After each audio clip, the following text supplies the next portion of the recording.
लंबे समय से अंबाला शहर के अंदर एक ऐसी जगह है जहां पर संघर्ष जारी है। संघर्ष पहले पहलवानों का था, अब ऐसा ही एक संघर्ष अंबाला में रेडी फेडी वालों का नजर आ रहा है, जिसमें एक व्यक्ति मुख्य तौर पर आपको नजर आ जाएगा जिसका नाम है विवेक चौधरी। विवेक चौधरी से जानने का प्रयास करते हैं कि क्या कुछ ये पूरा मामला है और क्या कुछ आरोप प्रति आरोप इस पूरे खेल के अंदर चल रहे हैं। नमस्कार सर, बहुत बहुत स्वागत है आपका दैनिक सवेरा टीवी पर। धन्यवाद भाई सर। सर, जानना चाहेंगे कि ये क्या चल रहा है कि इतना संघर्ष लंबे समय से, आज 15 दिन हो गए आपको बैठे हुए, क्या कुछ कहना चाहेंगे इसके बारे में? आज लड़ाई है कमेरे की और लुटेरे की। आज तमाम राजनीतिक दल, तमाम सामाजिक संगठन, तमाम धार्मिक संगठन हमें आके समर्थन देने का काम कर रहे हैं, तो वो सच के साथ और कमेरे के साथ खड़ा होने का काम कर रहे हैं। आज हम एक ही बात लेके चल रहे हैं कि जब तक ये रेडी वाले ये 250 रुपये दे रहे थे, तब तक ये वैध थे, और जब इन्होंने पैसे देने से मना कर दिया तो ये अवैध क्यों हो गए? जबकि सरकार ने इनको लाइसेंस भी बना के दे रखा है, सरकार ने इनको लोन भी दे रखा है, तो ये अवैध कैसे हो गए? अगर आप सुप्रीम कोर्ट और हाई कोर्ट की कुछ ऑर्डर्स पढ़ोगे तो उसमें साफ साफ लिख रखा है, जब तक आप इनको कोई जगह नहीं दे देते, कोई आर्टिकल 21 का हवाला देकर, हाँ, कोई जोन बना के नहीं दे देते, तब तक आप इन्हें छेड़ नहीं सकते। तो पता नहीं किस गलत फहमी का शिकार है कुछ लोग, जबकि नगर निगम हाउस की बैठक में यह मुद्दा सर्वसम्मति से पास हुआ कि जब तक इन्हें कोई जगह नहीं दी जाती, तब तक इन्हें जहां पहले नाले पे बैठे हैं वहीं बैठे रहना दिया जाए, और उसके बाद भी मजबूर हैं।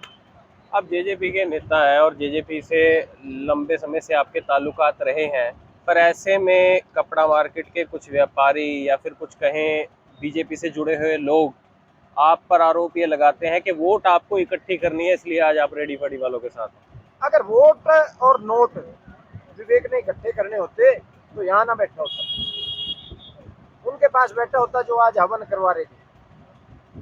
मैं उन भाइयों को ये भी कहूंगा, अरे आप मेरे को संदेशा भेज देते, मैं तो खुद आ जाता हवन में, पर जिसका नाम लेके आपने लोग इकट्ठे किए कि आएगा, वो तो आया भी नहीं।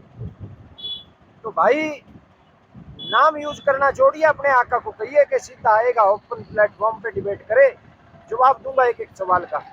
आज राजनीति करने का अगर आरोप मेरे ऊपर कोई लगा रहा है, एक हमारे गर्ग साहब है, मैं गर्ग साहब से भी पूछना चाहूंगा कि 2018 जनवरी जब आप ये कहते थे कि टिकट दबा दे विवेक, असीम को तो मैं चारों खाने चित कर दूंगा, और आप जाके दुष्यंत जी से और दिग्विजय जी से मिलने का काम जींद में करते थे, उस टाइम आपको राजनीति नहीं दिखी, आज आपको राजनीति दिखी। आज अगर गरीब की आवाज उठाने को आप राजनीति कहते हैं, तो मैं राजनीति कर रहा हूं। अगर आप गठबंधन का जिक्र करते हैं, माननीय मनोहर लाल खट्टर जी या माननीय दुष्यंत चौटाला जी या आदरणीय नरेंद्र मोदी जी या अमित शाह जी, कोई भी अगर कहता हो कि गरीब का चूल्हा बंद कर दो, तो विवेक राजनीति कर रहा है। अगर कोई भी कहता हो कि गरीब की दुकान बंद कर दो, तो विवेक राजनीति कर रहा है। अगर वो कह रहे हैं कि गरीब का चूल्हा जलाने का काम करो, रोजगार को उत्पन्न करने का काम करो, सरकार सभी को रोजगार नहीं दे सकती, स्वयं रोजगार चलाने का काम करो, तो विवेक राजनीति। राजनीति से जुड़ा ही एक सवाल कर लेते हैं कि मौके पर एसएचओ भी नजर आए, एसएचओ से आपकी बहस भी आई, तो उसका ये रवैया क्या आपको देखने को मिला कि क्या वो मोटिवेटेड रवैया था या वो जायज रवैया था आपके हिसाब से? एसएचओ साहब ने एक सवाल किया कि आप राजनीति कर रहे हैं, मैंने उनको जवाब दिया कि मैं तो सफेद डाल के राजनीति कर रहा हूँ, आप खाकी डाल के राजनीति करने का काम कर रहे हैं। आज अगर कोई कह रहा है कि राजनीति कर रहे हैं, भाई आप लोग आइए, क्यों मौका दे रहे हैं विवेक को राजनीति करने का? जहां पहले रेडियां लग रही थी, इनकी लगवाने का काम करे, विवेक अपने घर जाएगा, विवेक को और भी काम होंगे।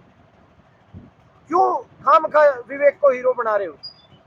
आप लोग आके रेडी लगवाओ, मुद्दे को खत्म करो। अगर आपको लग रहा है विवेक राजनीति कर रहे हैं, खत्म करो, आपके हाथ में है, सारा कुछ आपके हाथ में है।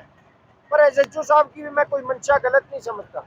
आज तमाम अधिकारी गणों की अगर बात करूं, तो उनके ऊपर एक डर भय का माहौल है।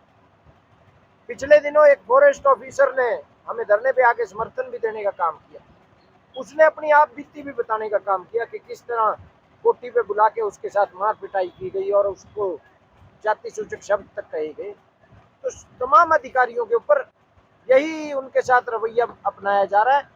और जीएम साहब ने हमें 3-4 दिन पहले हाँ कह दी थी कि आप रेडियां लगाओ, और यहाँ तक कह दिया था कि सिर्फ अम्बाड़ा में नहीं लग रही, पूरे देश में, पूरे प्रदेश में लग रही है बस स्टैंड के बाहर, आप रेडियां लगाओ। पर रात को उनके ऊपर भी ऐसा प्रेशर बना दिया गया कि सुबह उनको पुलिस को फोन करके बुलाना पड़ गया। हम संघर्ष कर रहे हैं और हम शांतिपूर्वक तरीके से संघर्ष कर रहे हैं। जीत हमारी निश्चित है, हमें पता है। जो सच का साथी होता है उसकी जीत निश्चित होती है। और तभी आज तमाम दल, तमाम संगठन, तमाम सामाजिक संगठन हमें अपना समर्थन देने का काम कर रहे तो हैं। कुछ लोग ऐसे हैं जो इस कैमरे के पार आपको आज देखेंगे या देख रहे होंगे, तो उन खास लोगों के लिए संदेश? मैं तो यही कहूंगा कि कमेरे और लुटेरे की इस लड़ाई में कमेरे को मजबूत करने का काम करें। लुटेरे ने बहुत लूट लिया, अब लुटेरे का टाइम नहीं रहा।